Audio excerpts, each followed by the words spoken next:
Hello, and so glad to have you join us on the Value Chain TV News Update. I am Kabir Lawal with the news. And on the Value Chain TV News Update, as part of ongoing efforts to enhance food security in the northern region and other parts of the country, the federal government, through the Nigerian Security and Civil Defense Corps (NSCDC), has deployed over 10,000 agro rangers across 19 states and the Federal Capital Territory. The agro rangers will, among other things, safeguard farmlands and protect farmers from escalating attacks, mediate conflicts between farmers and herders, and prevent malicious destruction of farmlands. Few Nigerians have raised some issues regarding the development. The report. Yeah, it's a nice idea anyway. But one, I want to state 5 instances. One, are those rangers well equipped? 2, are they well trained? 3, are they given any souvenirs? You understand? Number 4, are there any protective shelter for them to stay before doing this job? Because those are guys out there, the other guys, the insurgency, they are very tough. They are tougher people. Now, what I advise is that if government can just set aside a different scale of agriculture, like most people, like some of my friends farm on their compound on sack. Like a friend of mine farmed about 500 tubers of yam in his own compound.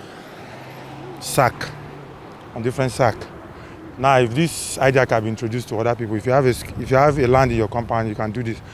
But to me, training these rangers now, it's not the right thing. Government should tackle this urgency, clear these people from the bushes we have before introducing the farm rangers. The most important thing is to calm everybody down. These people they call insecurity and Fulani people, they are not from heaven or everywhere. They are the same people like us. So we are begging whoever owes them or however they come to calm them down so that they can go to the policy of animal rearing. It's not going to destroy people's farm anywhere. People are fearing them. Even in the village, this thing started almost 8 years ago. Anywhere you go, they complain insecurity, killing, doing this. The people that I believe that people owe them. I know them. We live with them years back in my family. That time they were not dangerous like now. Now they are dangerous. I don't even think it's Fulani people. All of them, most of them they came across from our other neighboring West African countries. I don't believe they are well-trained jihad people. They are army. They are doing that thing just for doing sake. They know what they are doing. They want this democracy in Africa to destroy. They don't want peace. How will they distribute the rangers into the local government of the 19 states? So if it is not done in all the local government, then it may not be very effective. Then there should be some level of confidence in the farmers before they can ever accept that type of arrangement to go back to the farm. Problems we are facing in this country is that whenever government give what am I going to say, implement for farming, the things are not getting to the farmers. Because all the things, this kind of politicals appointment, they are the one that are holding the things. The things are not going to the down people. That is why we are suffering in this country. And everybody is so selfish. Chairman, Petroleum Technology Association of Nigerian Petroleum, Wale Ogunsanya, has said about 70% on offshore assets will be owned by Nigerians in the next few years, going by various partnerships and initiatives being implemented. He said the association had the strategy to maximize footprint from these assets through a well-articulated partnership model that integrates funding strategies and cost-saving technologies.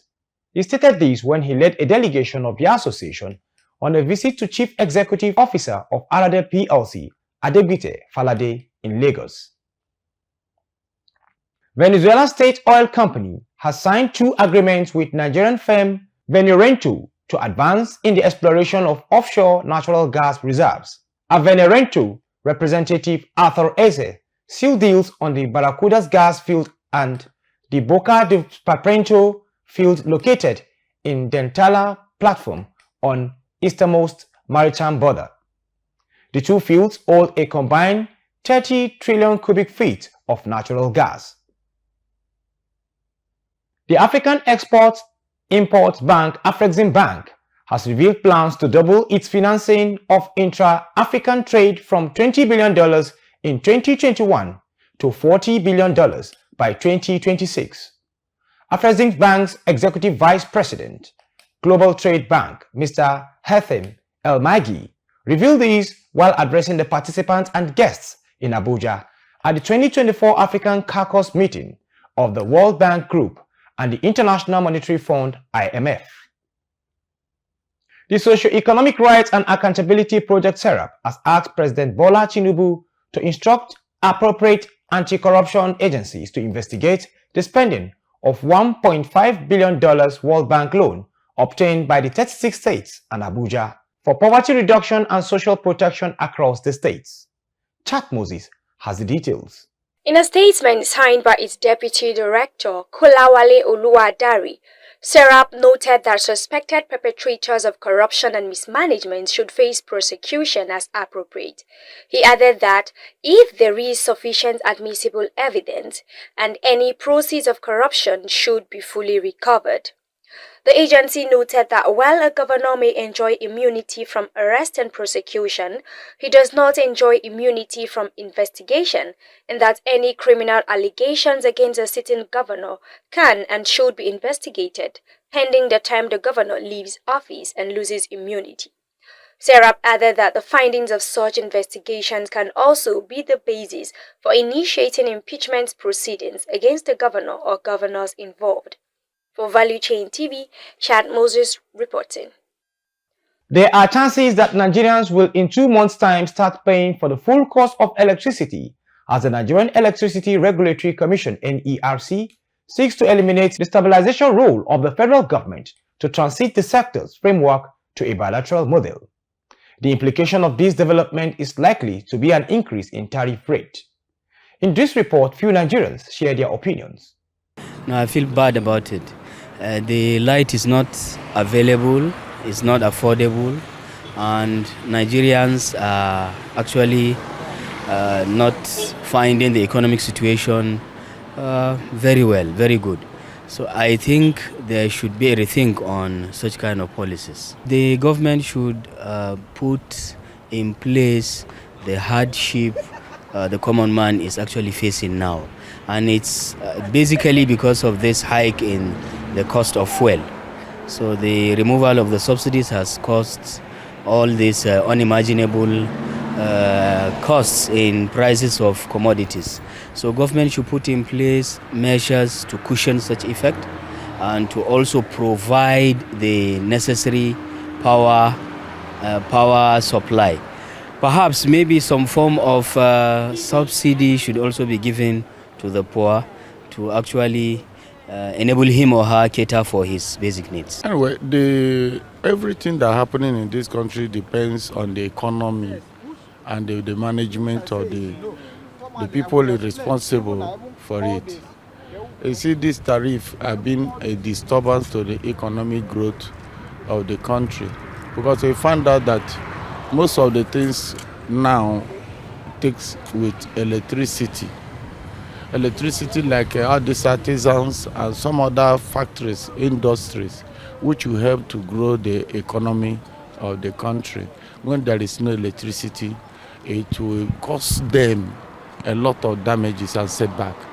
And once this increase of tariff in electricity comes, it will increase their products.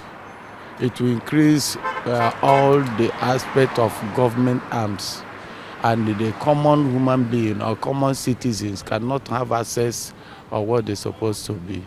So it will continue bringing crisis in economic crisis, in development crisis, in human life also. It will also affect some people's health. Nigerian Minister of Aviation and Aerospace Development, Festus Keyamo, has written to the British government on aviation to request that Air Peace be granted access to fly into Heathrow. According to reports, Baluchin gathered that the Air Peace has been denied slots to operate in the UK Heathrow's airport, but alternative landing route, Gatwick Airport. Keyamo, in the supposed letter, threatened that Nigeria will reciprocate by refusing a landing of British Airways and Virgin Atlantic at the Lagos and Abuja airports. And with that, we come to the end of our Value Chain TV news update. I am Kabir Lawal. Thanks for watching.